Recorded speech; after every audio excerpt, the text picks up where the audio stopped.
hari ini kita juga mau diperkaya dengan firman Tuhan. Kita akan dengarkan firman Tuhan, tapi satu pujian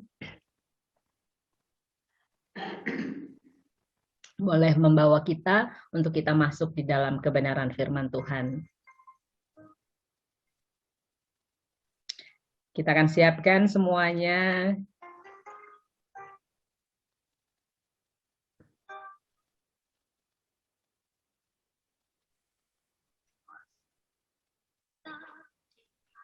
Biarkan pujian ini boleh menjadi satu doa kita juga, keyakinan kita juga bahwa kuasa Tuhan itu nyata di dalam setiap kelemahan kita. Kekuatan Tuhan yang akan menopang seluruh hidup kita. Kita tidak bisa mendapatkan pertolongan yang sempurna dari orang-orang di sekitar kita, mungkin keluarga kita, tetapi kita bisa mendapatkan pertolongan yang sempurna dari Tuhan. Amin. Benar Tuhan. Amin. Bunyianku, Engkau penolong di saat susahku. Tempat perlindunganku, Kau menara dan perisai di hidupku. Benar Tuhan, hanya kepada Engkau kami bisa bersembunyi, hanya kepada Engkau kami bisa berserah. Di dalam kelemahanku, kekuatan-Mu menopang seluruh hidupku. Dari mana datang pertolonganku? Hanya Yesus pertolonganku. Engkaulah sumber kekuatan hatiku, tempat persembunyianku. Engkau penolong di saat susahku, tempat perlindunganku. Kau menara dan perisai di hidupku.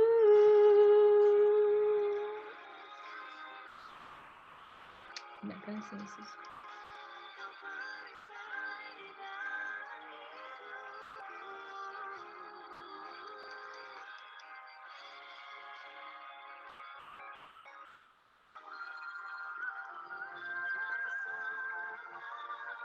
Kekuatan hatiku,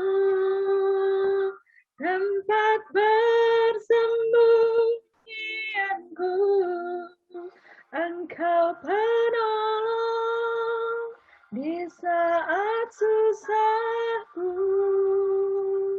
tempat perlindunganku. Kau menara dan perisai di hidupku.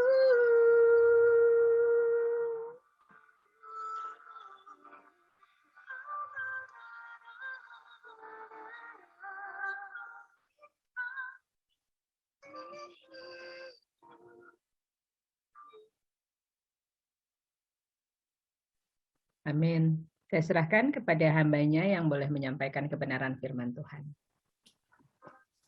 Salam, selamat pagi Bapak Ibu. Kedengaran suaranya? Kedengaran nggak ya? Kedengaran, bagus. Kedengaran Pak, kedengaran. Ya baik, mari kita berdoa sebelum kita mendengar firman. Bapa di surga, kami berterima kasih kepadamu, kami bisa kembali beribadah bersama. Dan ini waktunya kami akan mendengarkan firman Tuhan lagi. Kami butuh konsentrasi, kami butuh ketenangan, dan juga hati yang terbuka, pikiran yang terbuka, agar firman Tuhan ini benar-benar akan mendapatkan tempat yang terbaik di dalam diri kami masing-masing. Kiranya Tuhan menolong supaya hati kami sama seperti tanah subur yang ditanami benih firman Tuhan. Sehingga benih itu akan bertumbuh dan bahkan menghasilkan buah. Urapi hamba-Mu, urapi kami semua, nyatakanlah kuasa-Mu, nyatakan kebesaran-Mu, biarlah kiranya mujizat Tuhan terjadi, yaitu mujizat perubahan demi perubahan dalam diri kami, dan juga mujizat-mujizat lain. Terima kasih ya Bapa, di dalam nama Tuhan Yesus kami berdoa. Amin. Baik Bapak Ibu, mari kita buka Alkitab kita dari Kisah Para Rasul pasal 9 ayat 1 sampai dengan 9. Kisah Para Rasul pasal 9 ayat 1 sampai dengan 9. Demikianlah firman Tuhan. Sementara itu berkobar-kobar hati Saulus untuk mengancam dan membunuh murid-murid Tuhan. Ia menghadap imam besar dan meminta surat kuasa daripadanya untuk dibawa kepada majelis-majelis Yahudi di Damsyik, supaya jika ia menemukan laki-laki atau perempuan yang mengikuti jalan Tuhan, ia menangkap mereka dan membawa mereka ke Yerusalem. Dalam perjalanan ke Damsyik, ketika ia sudah dekat kota itu, tiba-tiba cahaya memancar dari langit mengelilingi dia. Ia rebah ke tanah dan kedengaranlah olehnya suatu suara yang berkata kepadanya, "Saulus, Saulus, mengapakah engkau menganiaya aku?" Jawab Saulus, "Siapakah engkau Tuhan?" Katanya, "Akulah Yesus yang kau aniaya itu. Tetapi bangunlah dan pergilah ke dalam kota, di sana akan dikatakan kepadamu apa yang harus kau perbuat." Maka termangu-mangulah teman-temannya seperjalanan karena mereka memang mendengar suara itu, tetapi tidak melihat seorang juga pun. Saulus bangun dan berdiri, lalu membuka matanya, tetapi ia tidak dapat melihat apa-apa. Mereka harus menuntun dia ke Damsyik, masuk ke Damsyik. 3 hari lamanya ia tidak dapat melihat, dan 3 hari lamanya ia tidak makan dan minum. Barangkali Bapak Ibu sudah sering mendengar bagian dari ayat ini. Ya, tetapi saya akan menyampaikannya kepada kita karena ya namanya firman Tuhan, siapa yang membacanya maka Tuhan mampu memberikan kepada orang-orang itu penjelasan-penjelasan yang berbeda dengan apa yang bisa didapatkan oleh orang lain. Karena firman Tuhan itu tanpa batas, firman Tuhan itu kekal, maka firman Tuhan itu tentu sangat luas. Ya, jadi semua kita bisa mendapatkan berkat rohani ketika kita membacanya. Nah, Bapak Ibu yang dikasihi oleh Tuhan Yesus Kristus, apa yang kita lihat nanti saya akan menjelaskan bahwa di dalamnya banyak hal, khususnya mengenai ambisi, ya, ambisi agamawi dan ambisi duniawi dan ambisi rohani. Nah, saudara-saudara, yang pertama mari kita melihat di pasal yang ke-9 ayat 1 sampai dengan kedua, ini adalah ambisi agamawi, bukan ambisi rohani. Nah, kita perhatikan di ayat itu, sementara itu berkobar-kobar hati Saulus untuk mengancam dan membunuh murid-murid Tuhan. Ia menghadap imam besar dan meminta surat kuasa daripadanya untuk dibawa kepada majelis-majelis Yahudi di Damsyik, supaya jika ia menemukan laki-laki atau perempuan yang mengikuti jalan Tuhan, ia menangkap mereka dan membawa mereka ke Yerusalem. Nah, kenapa bisa seperti ini? Karena Paulus itu terus berjuang menurut keinginannya, mengikuti keinginan dagingnya. Kalau kita membaca di surat-suratnya umpamanya, katakanlah di surat Roma, bahwa di dalam dirinya itu ada suatu pertentangan antara kehendak Allah dan keinginan daging dia sendiri. Dan bahkan itu dijabarkan dia juga di Galatia pasal ke-5 umpamanya. Nah, teman-teman yang dikasihi oleh Tuhan Yesus Kristus, dan bahkan kalau kita melihat di Filipi, maka Paulus juga mengatakan bahwa dia adalah orang yang sangat taat kepada Taurat. Dia adalah orang yang sungguh-sungguh berjuang dalam menjalankan Taurat. Lalu di bagian pasal yang sama atau perikop yang sama, bahwa Paulus juga mengatakan dia itu akhirnya menjadi orang yang radikal, ya sama seperti yang kita lihat di ayat yang 1 dan 2 ini tadi. Jadi ini adalah ambisi agamawi semata-mata, karena dia mau menegakkan peraturan-peraturan agamanya. Dia mau menegakkan seluruh tafsiran Taurat, sehingga dia menjadi orang yang sangat radikal. Kalau kita baca tadi, bahkan dikatakan di ayat yang ke-1 bagian B, ia menghadap imam besar, dilanjutkan ayat 2, dan meminta surat kuasa daripadanya, dan seterusnya. Jadi untuk melegalkan ambisi agamawinya itu, justru dia meminta surat kuasa, atau surat jalan, atau legalitas dari imam besar di Yerusalem, ketika dia mau masuk ke Damsyik. Kenapa demikian? Tadi dijelaskan di ayat yang kedua itu. Supaya kalau dia nanti masuk ke Damsyik, dia bisa memberikan surat itu kepada majelis-majelis Yahudi di Damsyik. Sehingga apa yang dia akan lakukan terhadap orang-orang Kristen, maka mendapat legalitas, mendapat dukungan, mendapat sokongan dari orang-orang Yahudi yang ada di Yerusalem, yang juga tentu memiliki pemahaman yang sama dengan Paulus. Jadi ini benar-benar ambisi duniawi,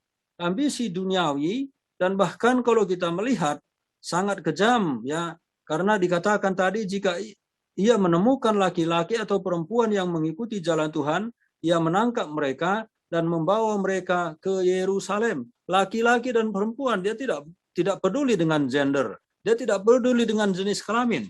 Bahkan di dalam perang sekalipun kalau kita melihat, perempuan itu adalah orang yang harus dilindungi kecuali dia memakai senjata. Nah, saudara-saudara, tetapi Paulus di sini dengan keras, dan dia bukan hanya mengatakan sekedar menangkap mereka, tetapi juga ingin menangkap mereka dan membawa mereka ke Yerusalem supaya diadili di sana. Kalau kita melihat umpamanya di pasal yang sebelumnya, ya, ketika Stefanus dihukum mati di pasal yang ke-8, pasal yang ke-7, pasal yang ke-8 sebagian, pasal yang ke-7, bahwa dia juga ikut terlibat di dalam pembunuhan itu. Nah, kenapa bisa semua itu terjadi? Karena ini adalah ambisi agamawi. Dia mengikuti peraturan agamanya. Semua yang berbeda dengan dia, menurut dia itu adalah orang yang wajib untuk dieksekusi. Dalam ya bahasa kasarnya saya pakai. Nah, jadi teman-teman, ambisi agamawi ini bisa menjadi orang yang sangat radikal, sangat bekerja keras. Bayangkanlah Paulus ini. Betapa bekerja kerasnya dia. Betapa dia secara baik sekali dia susun strateginya bagaimana untuk menangkap orang-orang percaya pada waktu itu. Nah, jadi teman-teman, kadang kita memang kaget. Kenapa orang yang dalam ambisi agamawi itu mengalahkan kita yang ambisi di dalam hal rohani? Sering sekali kita melihat hal-hal semacam itu. Ya, mengalahkan orang-orang yang memiliki ambisi rohani. Ya, kita memiliki ambisi rohani, tetapi kerja keras kita, perjuangan kita, semangat kita untuk melayani Tuhan itu sering sekali kalah dengan orang-orang yang ambisinya adalah ambisi agamawi. Ya, contohnya di negeri kita. Banyak orang-orang yang mengorbankan diri menjadi teroris. Dia rela mati demi ambisi apa yang dia yakini. Menurut kita itu adalah ambisi agamawi. Tidak memiliki nilai rohani di dalamnya. Tapi menurut Paulus, dia memiliki apa yang dia lakukan memiliki nilai rohani. Dan dia bekerja keras untuk melakukan semuanya itu. Nah, jadi saudara-saudara, ini menjadi bahan pertimbangan juga bagi kita. Karena banyak sekali kita di dalam pelayanan justru bisa dikalahkan oleh orang-orang yang hanya berjuang bukan demi keselamatan surgawi, hanya demi dunia ini. Mereka begitu bekerja keras, tetapi kita sering sekali justru dalam membangun persekutuan dengan Tuhan, kita begitu lemah. Nah, jadi ada ambisi agamawi yang kita lihat yang pertama. Nah, teman-teman yang dikasih oleh Tuhan Yesus Kristus, namun kalau kita melihat di dalam ambisi agamawi yang dikerjakan oleh Paulus, ternyata Kristus itu adalah sangat sabar. Ya, kita lihat di ayat yang ketiga sampai dengan 9. Dalam perjalanan ke Damsyik, ketika ia sudah dekat kota itu, tiba-tiba cahaya memancar dari langit mengelilingi dia. Ia rebah ke tanah dan kedengaranlah olehnya suatu suara yang berkata kepadanya, Saulus, Saulus, mengapa engkau menganiaya aku? Nah, saudara perhatikan, betapa sabarnya Tuhan. Bukankah Saulus sudah lama melakukan itu? Bukankah sudah ada korban nyawa karena perbuatan dari Paulus ini? Bukankah dia ini memang ingin membunuh, bukan hanya menangkap orang-orang yang percaya kepada Tuhan? Karena kalau kita melihat tadi di pasal 9 ayat 1, dia mengancam dan membunuh murid-murid Tuhan. Jadi memang tujuannya bukan hanya sekedar menangkap, tetapi juga membunuh. Sudah ada korban nyawa dari apa yang dia perbuat. Nah, saudara-saudara, tapi perhatikan. Di dalam perjalanan yang penuh dengan legalitas, penuh dengan gelora hati, penuh dengan kemarahan, penuh dengan semangat, penuh dengan pengorbanan jauh-jauh ke Damsyik dari Yerusalem. Di sana Tuhan menemui dia. Perhatikanlah itu. Dalam perjalanannya ke Damsyik, ketika ia sudah dekat kota itu, tiba-tiba cahaya memancar dari langit mengelilingi dia. Nah, saudara-saudara, ketika dia melihat cahaya itu, di ayat yang keempat dikatakan, ia rebah ke tanah. Dia tidak pernah menjadi orang yang rela tunduk. Paulus adalah orang yang keras. Paulus adalah orang yang cerdas. Dia tidak akan pernah rela tunduk, tidak akan pernah rela membungkuk di hadapan siapapun.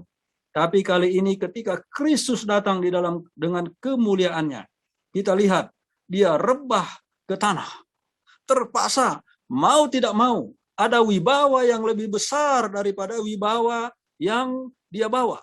Yang dia bawa tadi adalah wibawa legalitas, wibawa dari imam besar. Tetapi sekarang muncul wibawa Kristus.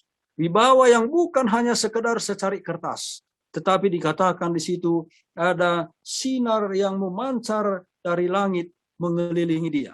Ini suatu peristiwa supernatural yang tidak bisa dilakukan oleh siapapun.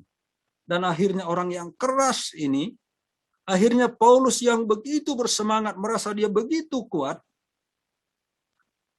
bahkan ketika dia sedang membawa surat legalnya, ia rebah ke tanah.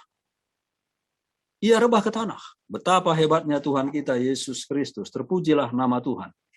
Lalu terdengarlah, lalu dilanjutkan di situ, dan kedengaranlah olehnya suatu suara yang berkata kepadanya, Saulus, Saulus, mengapakah engkau menganiaya aku? Saulus, Saulus, mengapakah engkau menganiaya aku? Kenapa saya tadi katakan di situ adalah kesabaran Kristus, kesabaran Tuhan. Kalau Tuhan Yesus mau pada waktu itu juga, Tuhan bisa mencabut nyawanya.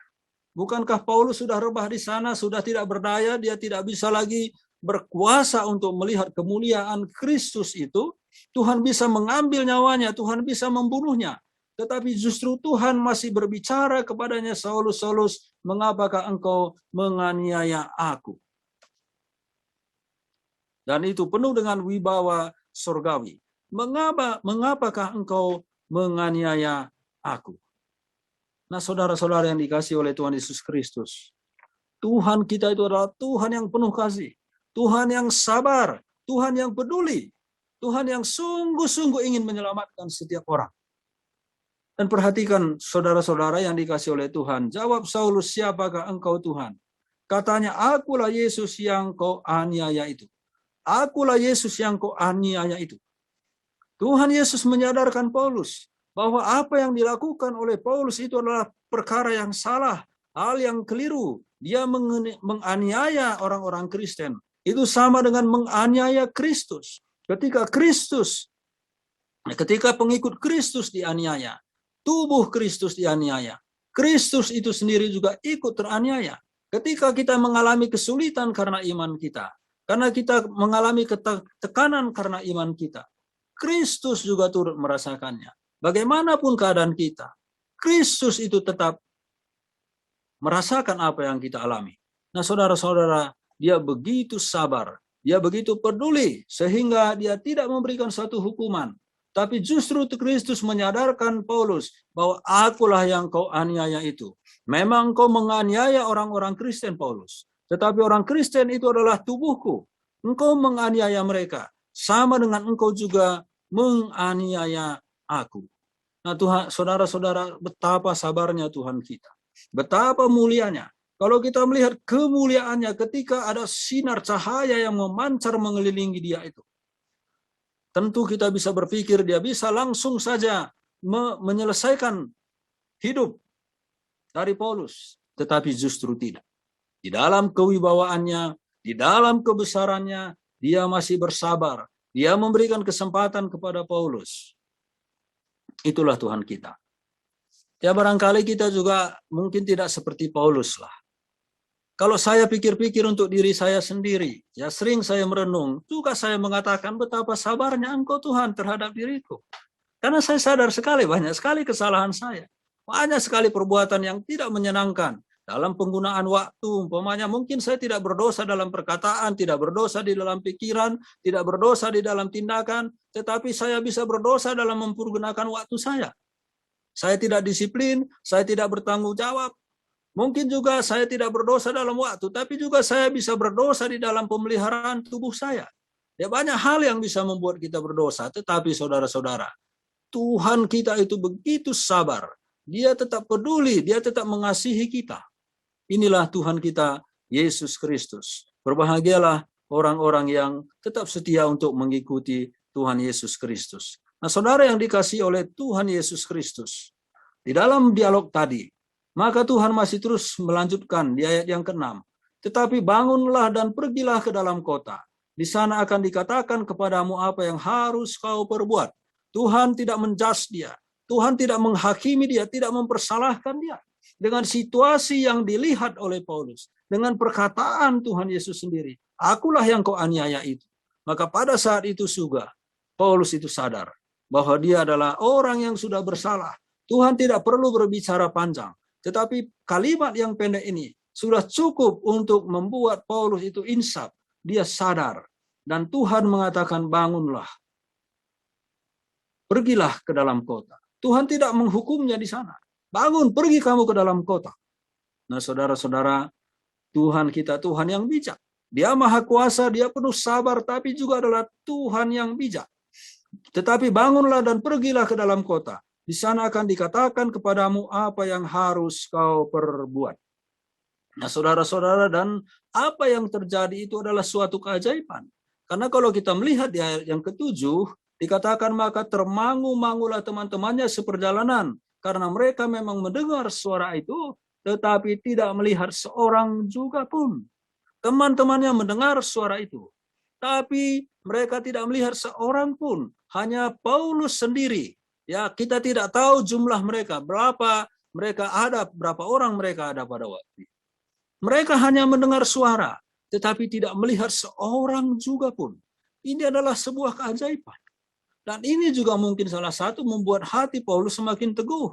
Bahwa ini memang peristiwa yang sangat luar biasa. Kenapa teman-temannya tidak melihat seorang juga pun? Hanya Paulus yang bisa melihat itu. Nah, saudara-saudara, ini keajaiban. Tuhan kita adalah Tuhan yang tidak terbatas. Di dalam kelompok banyak orang dia bisa menunjukkan dirinya kepada hanya satu orang. Tapi tidak kepada yang lain. Tuhan kita Tuhan yang luar biasa. Nah, saudara, lalu ayat yang ke-8 dikatakan, Saulus bangun dan berdiri, lalu membuka matanya.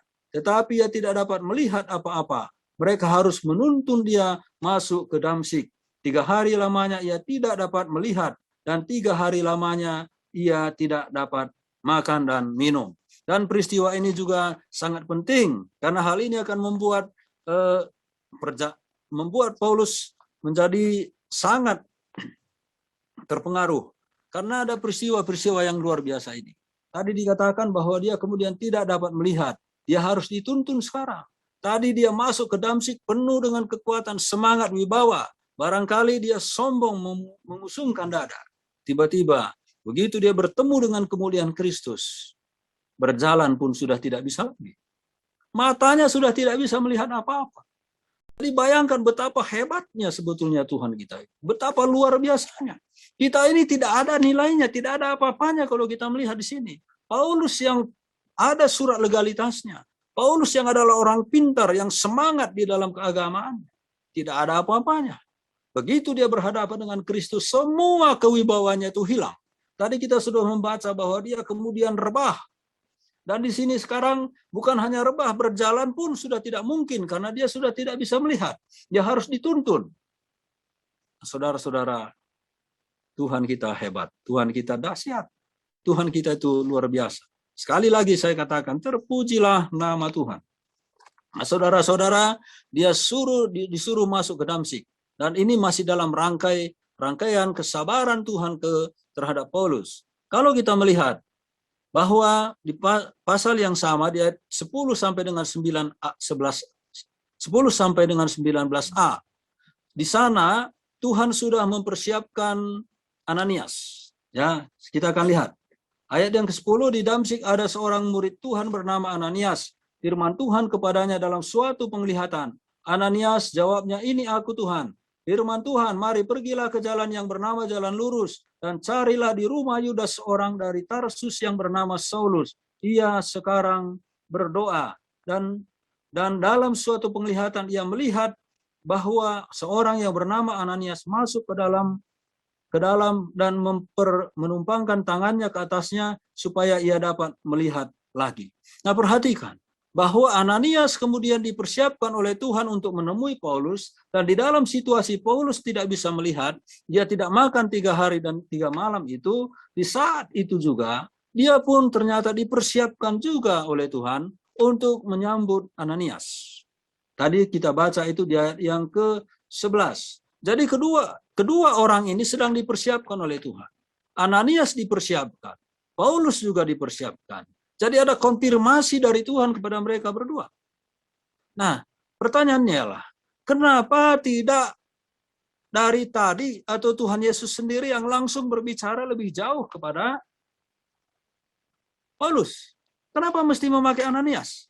Bukankah seandainya Tuhan Yesus sendiri langsung berbicara, itu akan lebih kuat lagi pesan dan kesan yang didapatkan oleh Paulus. Tetapi justru di sini kita melihat yang disuruh itu adalah Ananias. Nah, saudara-saudara, saya dulu pernah berkhotbah tentang di pasal 11 tentang Cornelius. Ya, dulu sekali, Kisah Para Rasul. Nah, saudara-saudara, ketika Cornelius itu sedang berdoa, maka malaikat Tuhan menampakkan diri kepadanya, menyuruh Cornelius untuk pergi kemana itu ya? Pergi untuk mencari Petrus. Lalu Petrus datang, setelah itu Petrus menceritakan Injil. Nah, itu juga ada konfirmasi. Tuhan juga mengkonfirmasi kepada Petrus bahwa ada yang mencari dia dan supaya dia mengikuti mereka. Itu di Asdod waktu itu ya. Nah, saudara-saudara, kenapa Tuhan tidak langsung saja berbicara? Nah, karena Tuhan mau memakai kita. Tuhan itu bisa memakai siapapun kalau dia mau. Dia tidak perlu kita, dia bisa lakukan apapun. Tetapi dia memilih untuk memakai kita sama seperti ini. Dia memilih untuk memakai Ananias untuk melayani Paulus. Padahal Tuhan Yesus bisa melakukan itu sendiri. Karena sebelumnya dia sudah bertemu. Nah, saudara-saudara, tetapi di dalam peristiwa itu, ya kita melihat bahwa ini kesabaran Tuhan lagi. Ananias itu berkelit. Ya, dan ini hal yang wajar, ayat 12. Ayat yang ke-13 maksud saya. Jawab Ananias, Tuhan, dari banyak orang telah kudengar tentang orang itu, betapa banyaknya kejahatan yang dilakukannya terhadap orang-orang kudus-Mu di Yerusalem. Dan ia datang kemari dengan kuasa penuh dari imam-imam kepala untuk menangkap semua orang yang memanggil nama-Mu. Nah, perhatikan itu. Tuhan bilang, oh tidak Tuhan, orang ini jahat. Dia datang ke sini untuk menangkap kami, menganiaya kami. Siapa yang percaya kepadamu, dia akan tangkap. Dan memang itulah tujuan dari Paulus. Nah, Tuhan sabar. Lihat ayat berikutnya. Dan dia datang ke ayat 15. Tetapi firman Tuhan kepadanya, pergilah, sebab orang ini adalah alat pilihan bagiku untuk memberitakan namaku kepada bangsa-bangsa lain, serta raja-raja dan orang-orang Israel. Aku sendiri akan menunjukkan kepadanya betapa banyaknya penderitaan yang harus ia tanggung oleh karena namaku. Tuhan bilang, pergilah. Pergilah. Orang ini menjadi alat yang penting bagiku. Dia akan menjadi orang yang mengabarkan Injil kepada bangsa-bangsa yang bukan Yahudi. Orang ini adalah orang yang mau kupakai. Nah, perhatikan betapa sabarnya Tuhan itu. Bukan sekedar dia menemui Paulus, tetapi juga dia berbicara kepada Ananias, agar Paulus ini akan memberikan satu misi kepadanya, bahwa dia akan dipakai oleh Tuhan. Dipakai oleh Tuhan. Nah, jadi saudara-saudara, Tuhan itu begitu sabar, Tuhan itu terus memberi kesempatan, dia memberikan peluang, sama kepada Ananias. Pada Ananias juga, Tuhan tidak membicarakan apapun, Tuhan tidak marah, tidak menegur Ananias, dia hanya memotivasi, mendorong dia untuk pergi, dan Ananias itu pergi. Dan juga saudara-saudara, bagi saya menarik adalah, kenapa bukan orang lain disuruh membawa Paulus menemui Ananias? Tetapi justru Ananias inilah yang disuruh untuk menemui Paulus.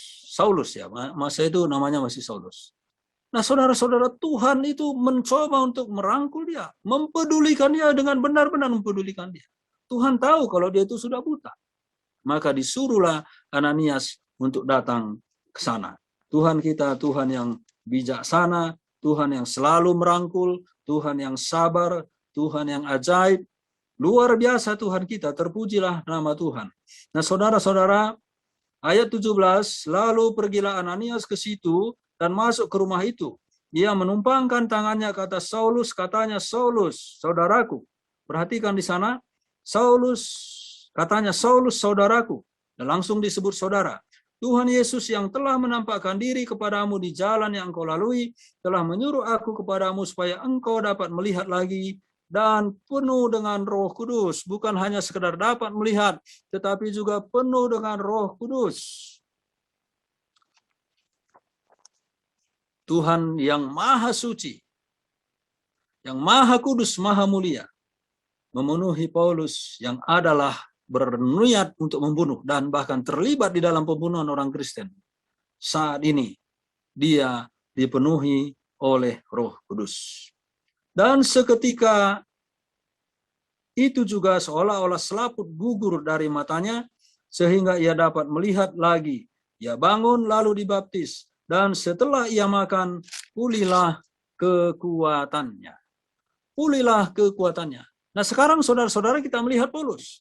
Dia pulih secara rohani, pulih secara fisik. Sembuh, kedua-duanya sembuh sekaligus. Rohaninya sembuh, fisiknya sembuh. Dia dipenuhi oleh Roh Kudus. Itu adalah karena pekerjaan Tuhan di dalam dirinya. Dan Tuhan memakai yang namanya adalah Ananias. Ananias orang yang sedang ketakutan. Itu dipakai oleh Tuhan untuk melakukan pekerjaan besar ini. Tuhan juga tentu mau memakai kita semua.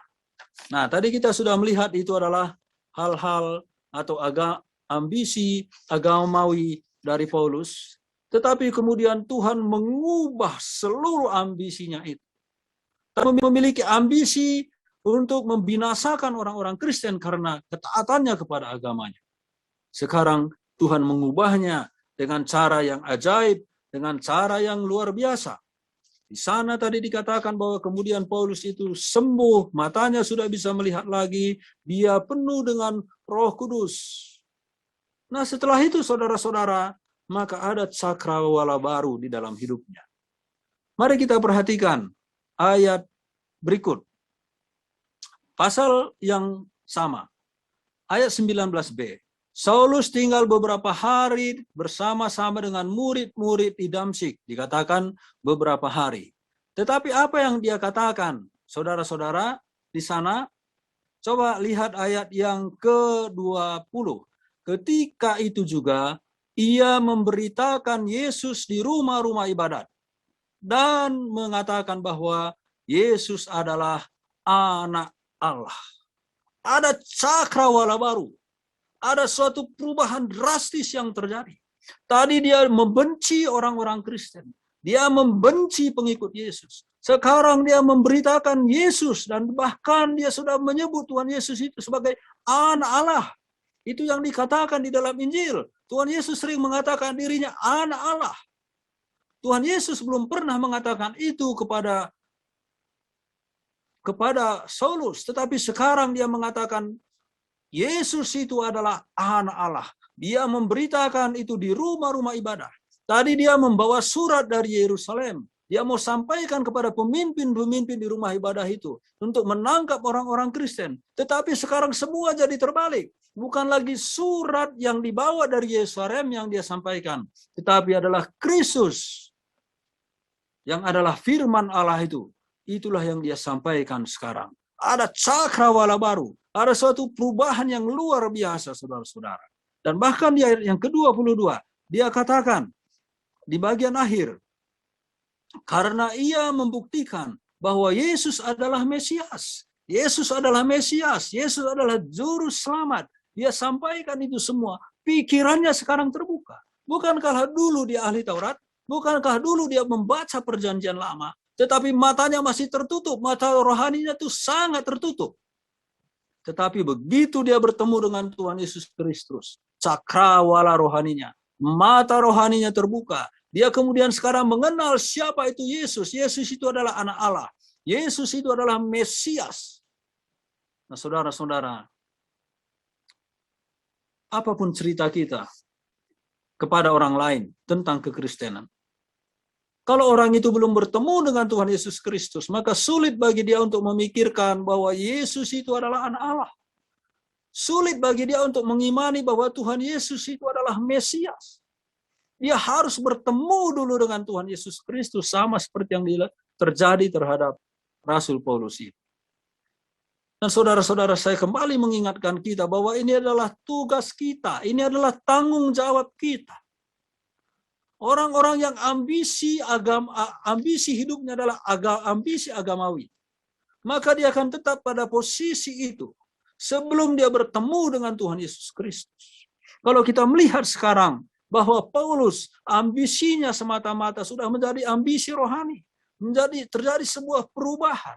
Tadi saya sudah katakan dia membawa surat mau membinasakan jemaat yang ada di Damsyik, tetapi justru sekarang dia sudah menyampaikan firman Tuhan di rumah ibadah yang ada di Damsyik.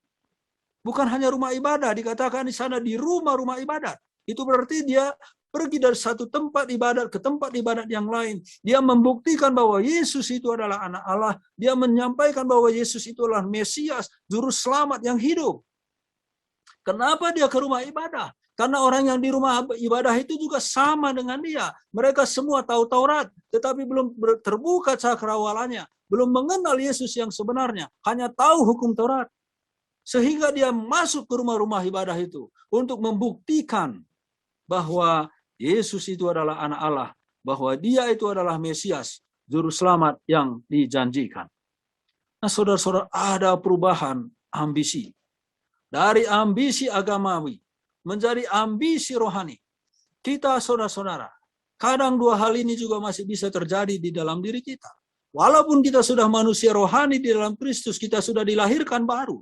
Tetapi ambisi kita masih bisa berjalan beriringan bersama. Di satu sisi ada ambisi agamawi.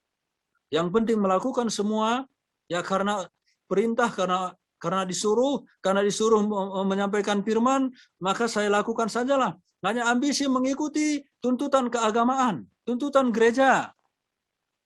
Tetapi bagi orang yang ambisinya adalah ambisi rohani, maka dia tidak peduli dengan suruhan dan tanggung jawab. Dalam artian maksud saya, dia melakukan itu bukan karena tanggung jawab kepada lembaga, tetapi karena dia mau melayani Tuhan dengan sungguh-sungguh hati. Itulah ambisi rohani. Dia melakukan semua itu karena kesadaran ketulusan, karena dia mau memuliakan nama Tuhan. Itu adalah ambisi rohani. Kalau seandainya semua orang Kristen melakukan segala sesuatunya karena ambisi rohani, maka Indonesia ini akan cepat dimenangkan bagi Kristus.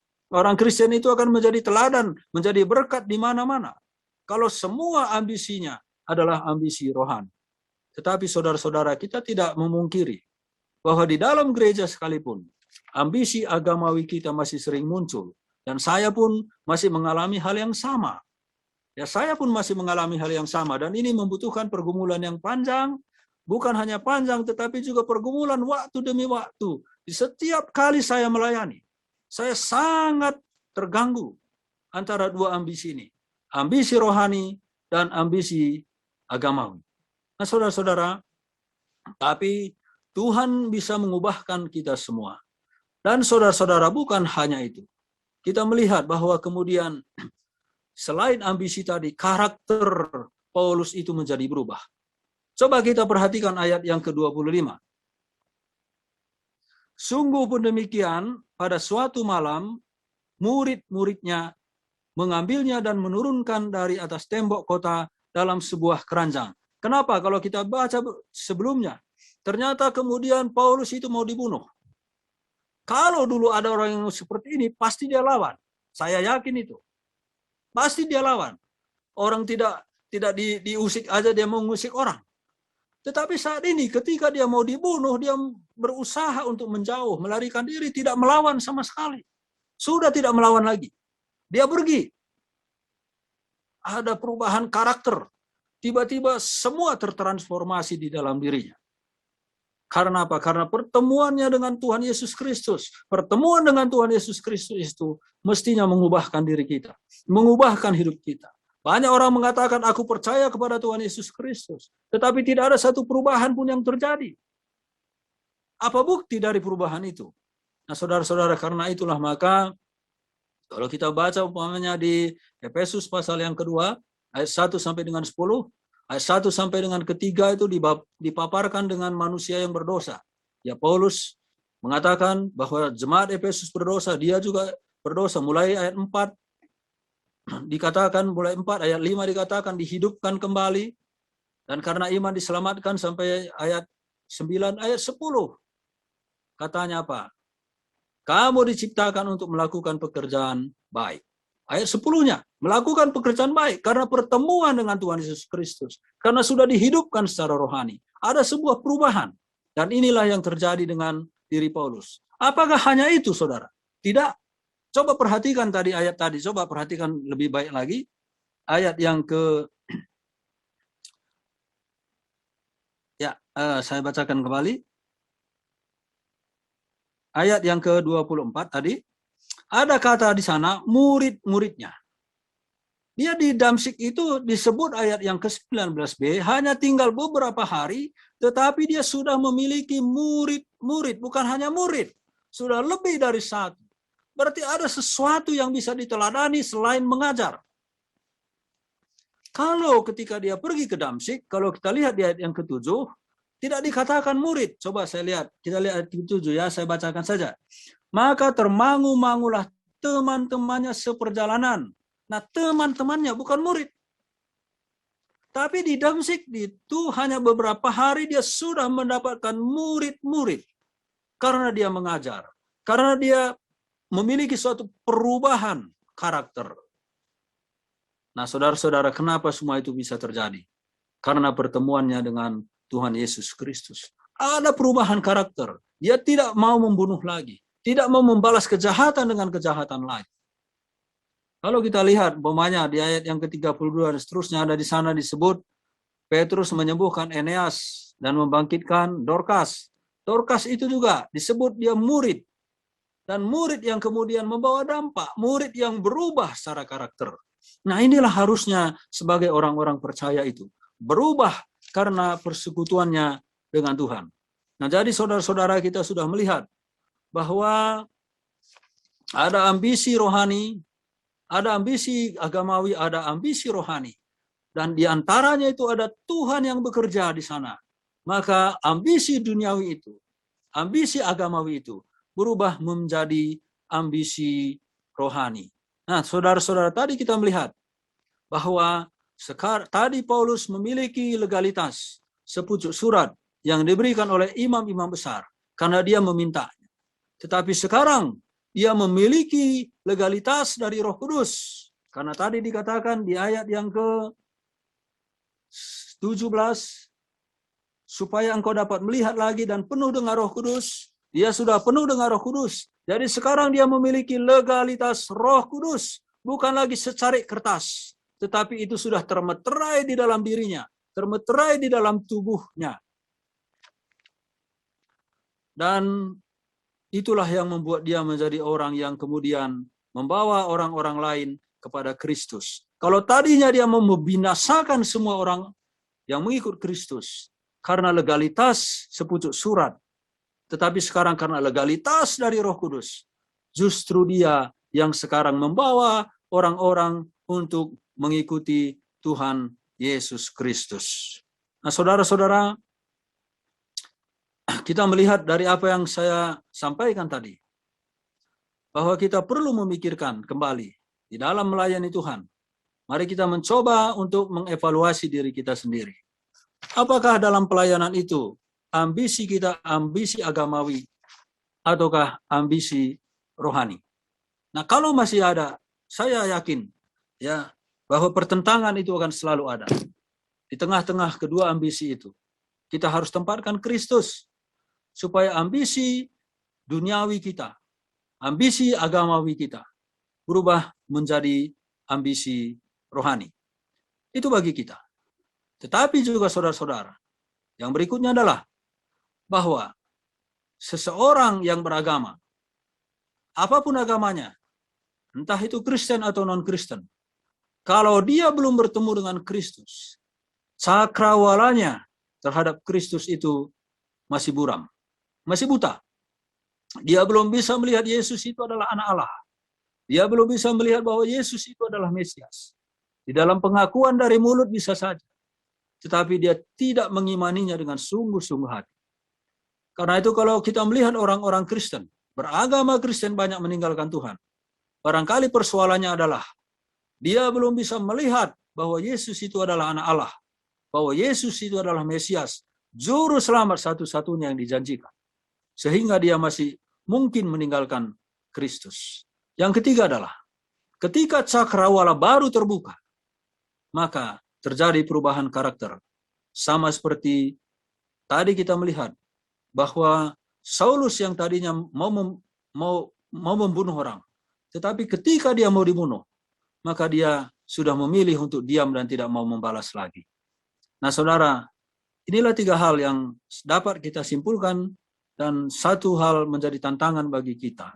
Kiranya Tuhan terus memberkati kita supaya kita terus-menerus diubah, diperbarui, agar ambisi kita semakin hari semakin dimurnikan oleh Tuhan. Mari kita berdoa. Terima kasih Bapa, kami mengucapkan syukur kepadamu untuk firman-Mu yang sudah kami dengar, di mana ada ambisi agamawi dan juga ada ambisi rohani. Biarlah kami tempatkan selalu Kristus di tengah-tengahnya, agar kami memiliki ambisi rohani yang sehat, sama seperti Paulus. Kemudian setelah bertemu dengan Tuhan Yesus, dia pun memiliki ambisi rohani. Dan juga Tuhan tolong supaya karakter kami terus diubahkan oleh Tuhan, sehingga kami bisa menjadi berkat dimanapun kami berada. Sama juga seperti Paulus, yang kemudian menjadi berkat. Kalau dahulu dia membinasakan umat Tuhan, tetapi sekarang dia justru membawa orang lain kepada Tuhan. Terima kasih untuk semuanya Bapak. Biarlah kiranya firman-Mu ini menguatkan kami, menyemangati kami kembali, dan juga mengevaluasi diri kami masing-masing, termasuk hamba-Mu ini sendiri. Di dalam nama Tuhan Yesus Kristus kami berdoa. Haleluya. Amin. Saya silakan kembali kepada Ibu Ade. Ya, amin. Puji Tuhan, terima kasih Pendeta Nelson untuk kebenaran firman Tuhan hari ini yang boleh kembali mengingatkan kita gitu ya, dengan segala keterbatasan kita, ambisi-ambisi yang seringkali salah gitu ya, tapi ini menjadi bagian di mana kita terus belajar, terus diubahkan dan terus diproses oleh Tuhan. Tuhan Yesus memberkati Pendeta Nelson. Oke. Kita akan sama-sama boleh membaca ya, membaca pengumuman ya. Saya persilahkan Mei yang bertugas, siapakah? Atau mau sama saya saja? Ya, saya aja, Warta Jemaat ya. Oke, silahkan Kita mendengarkan Warta Jemaat Indonesia Menara Pengharapan. Ya, tanggal 22 Agustus 2001. Ya. Ini terima kasih kepada jemaat yang telah menyampaikan persembahan perpuluhan melalui transfer. Saat ini perpuluhan 500.000. Jadi kami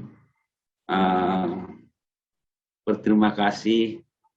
Tuhan Yesus memberkati ya bagi jemaat yang rindu untuk menyampaikan persembahan atau perpuluhan dapat melalui transfer ke rekening, ya bisa dibaca Gereja Metodis Injil Menara Pengharapan. Ya, yang berulang tahun, ya Pak Alek dan juga Leo dan juga Bu Anita, dan juga Samuel.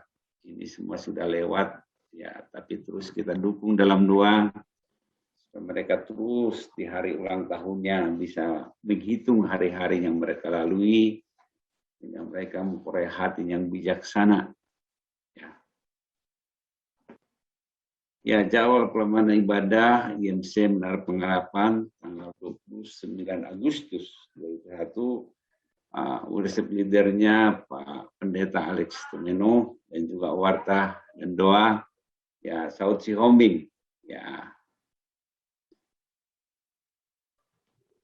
kita tetap juga Bapak Yopi Ratu Radio CFI setiap minggu pagi pukul 9. Ya, ini doa syafaat kita pada pagi hari ini. Kita berdoa untuk bangsa dan negara. Kita berdoa untuk Kota Bandung, Gereja IMC Menara Pengharapan, penanganan pandemik saat ini. Kita doakan juga pasien, nakes, dan juga yang berduka. Pelayanan misi, ya tetap kita dukung dalam doa untuk pelayanan kita, misi kita masing-masing, dan juga pada saat kita seperti tadi Paulus berjumpa dengan Yesus dan juga ada perubahan, dia memberitakan Injil. Ini adalah tugas kita masing-masing. Dimanapun kita berada, kita bisa menyampaikan tentang Injil Tuhan Yesus Kristus, bahwa Yesus telah mati, dia telah bangkit untuk menebus dosa-dosa kita dan juga menebus orang lain.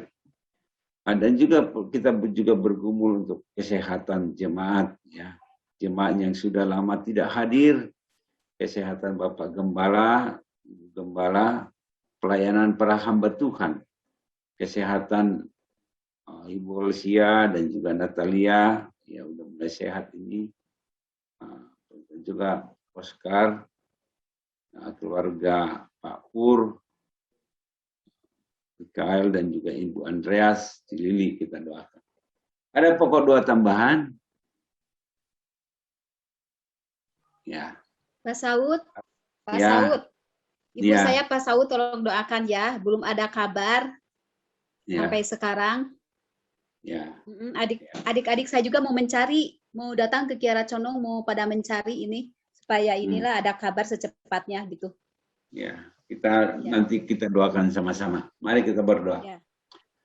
Tuhan Yesus, terima kasih pada siang hari ini atas kasih dan pertolongan Tuhan, di mana kami boleh diberkati oleh firman Tuhan, di mana ambisi Saulus pada saat itu ingin menangkap atau menindas atau menganiaya anak-anak Tuhan yang percaya kepadamu.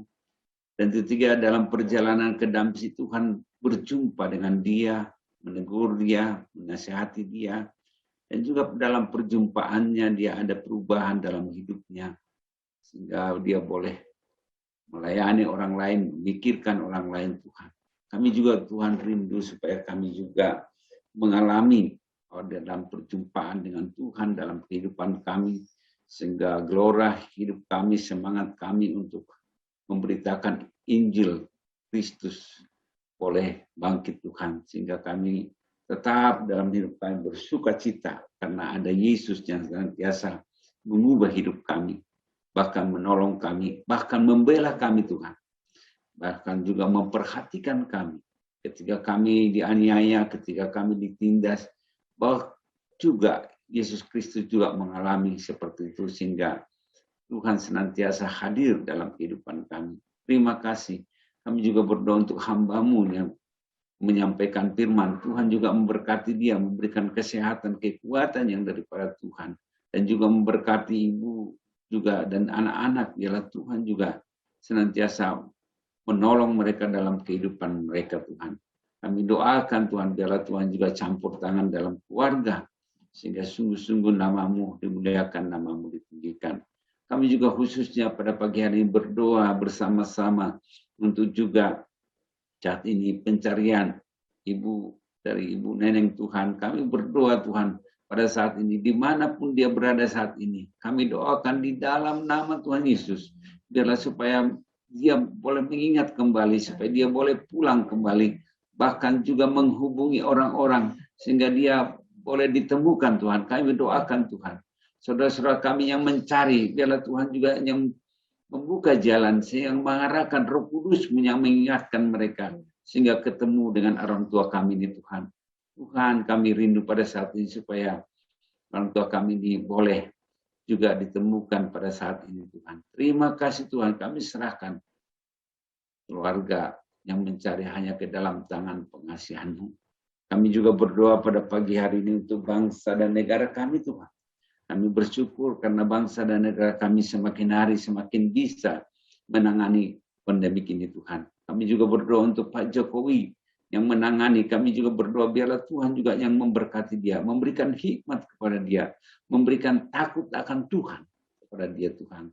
Sehingga sungguh-sungguh dia dalam memerintah Tuhan, dalam juga mengarahkan juga kami dan pembantu-pembantunya, sehingga boleh juga mereka boleh melaksanakan apa yang diperintahkan Tuhan.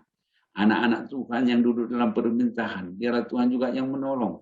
Biarlah Tuhan juga campur tangan supaya mereka juga boleh mendukung Tuhan. Bahkan juga menjadi saksi-Mu, saksi yang hidup di tengah-tengah orang percaya maupun di tengah-tengah orang yang tidak percaya Tuhan. Kami doakan Tuhan, biarlah Tuhan juga yang menolong dari presiden sampai bawahan sampai RT Tuhan, kami serahkan kepada Tuhan. Sehingga mereka boleh memikirkan negara ini dengan baik Tuhan. Bahkan mempersatukan seluruh wawasan Nusantara ini Tuhan. Terima kasih Tuhan. Kami serahkan bangsa dan negara kami ini hanya ke dalam tangan pengasihan-Mu. Kami juga berdoa pada saat ini untuk gereja, Menara Pengharapan. Kami yakin dan percaya bahwa Tuhanlah yang mendirikan gereja ini. Karena itu kami serahkan Tuhan, khususnya untuk jemaat-Mu Tuhan, supaya jemaat-Mu Tuhan tidak terpapar dengan COVID ini Tuhan. Tapi perlindungan Tuhan kami terus harapkan Tuhan. Kami juga berdoa untuk setiap dokter-dokter yang menghadapi dan juga menangani pandemi ini. Biarlah Tuhan juga memberikan kesehatan mereka. Supaya mereka juga tidak terpapar Tuhan. Tapi biarlah Tuhan juga melindungi setiap keluarga mereka Tuhan. Kami juga berdoa Tuhan untuk keluarga-keluarga yang berduka, yang ditinggal tanpa mereka lihat Tuhan. Tapi berikan kepada mereka kekuatan yang daripada Tuhan. Sehingga Yesus Kristus ada dalam hati mereka. Menguatkan mereka, menolong mereka Tuhan. Karena itu kami serahkan ini di dalam nama Tuhan Yesus Kristus. Kami juga berdoa khususnya Tuhan untuk juga terus berdoa untuk jemaat-Mu yang berulang tahun. Kami doakan Pak Alek yang telah lewat ulang tahun, Leo dan juga Bu Anita dan juga Samuel Tuhan. Kami berdoa biarlah Tuhan juga yang menolong di hari ulang tahun ini. Sehingga boleh Tuhan senantiasa Tuhan merdekakan mereka. Tuhan menolong mereka Tuhan. Sehingga mereka Tuhan pakai selalu luar biasa Tuhan. Biarlah Tuhan kami serahkan mereka supaya mereka juga boleh menghitung hari-hari yang mereka lalui. Sehingga mereka memperoleh hati yang bijaksana Tuhan. Supaya mereka Tuhan memberi waktunya untuk Tuhan. Bahkan menyerahkan hidupnya kepada Tuhan. Terima kasih Tuhan. Kami juga berdoa khususnya Tuhan. Jemaat-Mu yang punya pergumulan dan juga masalah Tuhan. Kami berdoa biar Tuhan juga yang menolong jemaat-Mu supaya senantiasa Yesus Kristus yang hadir dalam hati mereka. Dan juga Tuhan juga yang berkati kesehatan jemaat-Mu Tuhan. Kami berdoa, kami menyerahkan ini di dalam nama Tuhan Yesus Kristus. Kami juga berdoa Tuhan untuk jemaat-Mu yang sudah lama tidak bersama-sama dengan kami. Kami berdoa, kami rindu Tuhan supaya mereka juga boleh bergabung bersama-sama dengan kami. Kami tidak tahu masalah dan pergumulan yang mereka alami. Tapi kami berdoa biarlah Tuhan juga yang senantiasa hadir dalam kehidupan mereka. Sehingga di saat-saat seperti ini mereka mengingat Tuhan. Bahkan menyerahkan hidup mereka kepada Tuhan. Terima kasih Tuhan Yesus. Kami juga berdoa saat ini untuk juga Pak Yopi dan Ibu Yopi, Tuhan berkati mereka Tuhan. Berikan kepada mereka kesehatan, kekuatan, bahkan panjang umur Tuhan. Supaya senantiasa Tuhan juga yang melawat mereka. Kami juga berdoa untuk pelayanan Pak Yopi pada saat ini Subang. Biarlah Tuhan juga memakai dia, menolong dia. Kami berdoa biarlah Tuhan juga campur tangan. Kami juga berdoa untuk Ibu, biar Tuhan juga berkati, berikan kesehatan, kekuatan yang daripada Tuhan. Sehingga terus mereka mengalami sukacita yang daripada Tuhan. Sehingga mereka boleh terus bergandengan tangan, saling mengasihi satu dengan lain. Kami juga berdoa untuk Oscar juga Tuhan yang mengalami sakit penyakit. Pada saat ini kami bersyukur karena boleh dia Tuhan hari demi hari dipulihkan. Kami juga berdoa untuk rencana operasinya Tuhan. Kami doakan biarlah Tuhan juga campur tangan, Tuhan juga mengasihi, sehingga sungguh-sungguh kehadiran Tuhan mereka rasakan Tuhan. Kami juga berdoa pada saat ini untuk pelayanan para hamba Tuhan pada minggu hari ini. Biarlah Tuhan juga yang menolong, memberkati supaya setiap firman yang ditaburkan boleh tertanam kepada hati jemaat-jemaat Tuhan. Sehingga mereka boleh kuat menghadapi tantangan di kehidupan ini. Mereka boleh Tuhan menyaksikan bagaimana kuasa Tuhan yang mereka alami Tuhan, sehingga mereka boleh menyaksikan kepada setiap orang-orang bahwa Yesus Kristus adalah hidup yang mampu memberikan jalan keluar. Terima kasih Tuhan. Kami juga berdoa untuk jemaat-Mu yang sakit Tuhan. Kami doakan juga kepolisian yang kami bersyukur hari ini dia mengalami kesembuhan yang daripada Tuhan. Biar Tuhan juga yang senantiasa memberikan kesehatan, kekuatan. Kami juga berdoa Tuhan untuk juga Natalia yang rencana akan operasi, tapi kami belum tahu kapan, tapi kami berdoa biarlah Tuhan dokternya akan ditemui, biarlah Tuhan juga memberikan solusi supaya anak kami ini boleh cepat boleh ditangani Tuhan. Karena itu kami serahkan ini di dalam nama Tuhan Yesus Kristus. Kami juga berdoa untuk keluarga Pak Pur, khususnya Ibu Pur, berikan kesehatan, kekuatan yang daripada Tuhan, pemulihan yang daripada Tuhan, sukacita yang daripada Tuhan. Berkatilah keluarga kekasih kami Tuhan, Bapak Pak Pur dan Jojo dan Kaleb dan Pur, Tuhan berkati mereka Tuhan, sehingga kehadiran Yesus Kristus membuat sukacita, damai sejahtera ada dalam keluarga mereka Tuhan.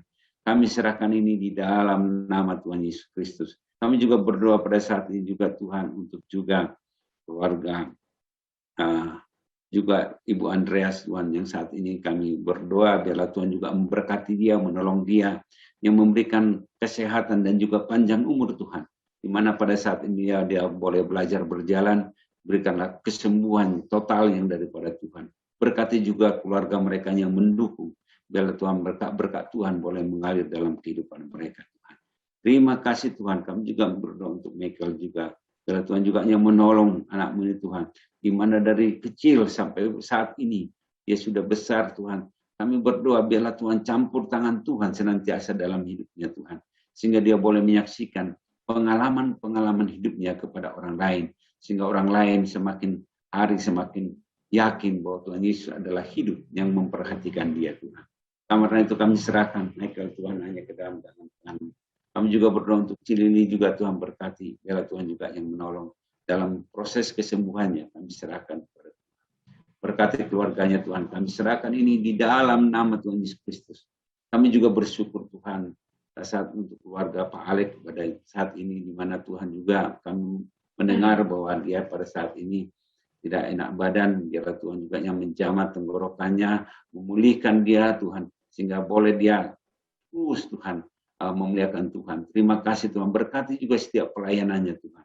Kami juga berdoa juga untuk Ibu, mana Tuhan juga yang menolong dia, memberkati dia, sehingga proses kepindahan rumahnya boleh berjalan dengan baik Tuhan. Kami juga berdoa Tuhan untuk anak-anak, kami bersyukur karena kasih dan anugerah-Mu mereka berikan pertumbuhan, pertolongan untuk Tio juga Tuhan berkati studinya Tuhan. Terima kasih Tuhan, dan juga untuk kami bersyukur juga untuk juga Stanley Tuhan yang kemarin Tuhan dia nggak tahu berjalan Tuhan, tapi kami bersyukur di mana boleh ditemukan bahkan diberikan kesehatan. Kami juga berdoa biarlah Tuhan juga memberkati anak ini sehingga hari demi hari Tuhan yang menjamah dia, Tuhan juga yang menolong dia, Tuhan yang melindungi Tuhan, malaikat Tuhan memegari dia, menolong dia, sehingga Tuhan dalam pertumbuhannya, imannya, biarlah Tuhan kami serahkan kepada Tuhan.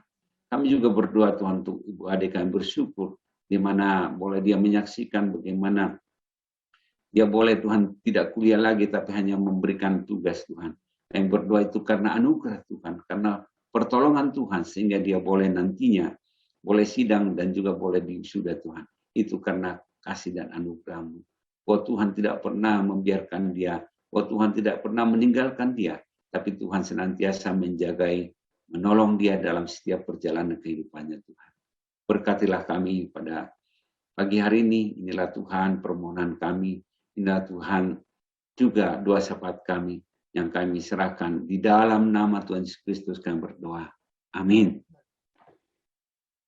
Terima kasih Amin. Terima kasih, Pendeta Saul. Kita akan sama-sama mengucapkan pengakuan iman rasuli. Silahkan, Pendeta Nelson.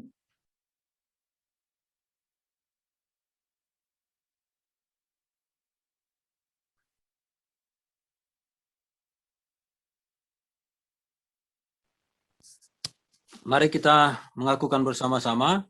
Aku percaya kepada Allah, Allah, Bapa Bapa yang Maha Kuasa, Khalik langit dan bumi, dan kepada Yesus Kristus, anaknya yang tunggal, Tuhan kita, yang dikandung daripada Roh Kudus, lahir dari anak darah Maria, yang menderita sengsara di bawah pemerintahan Pontius Pilatus, disalibkan, mati dan dikuburkan, turun ke dalam kerajaan maut, dan pada hari yang ketiga bangkit pula dari antara orang mati, naik ke surga, duduk di sebelah kanan Allah, Bapa yang Maha Kuasa, dan akan datang dari sana untuk menghakimi orang yang hidup dan yang mati.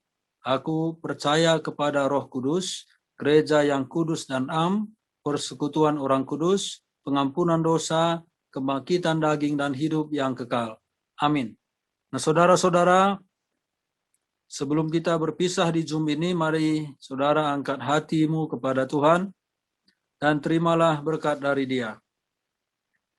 Tuhan kita Yesus Kristus yang dahsyat, ajaib, yang penuh kesabaran dan penuh kasih karunia.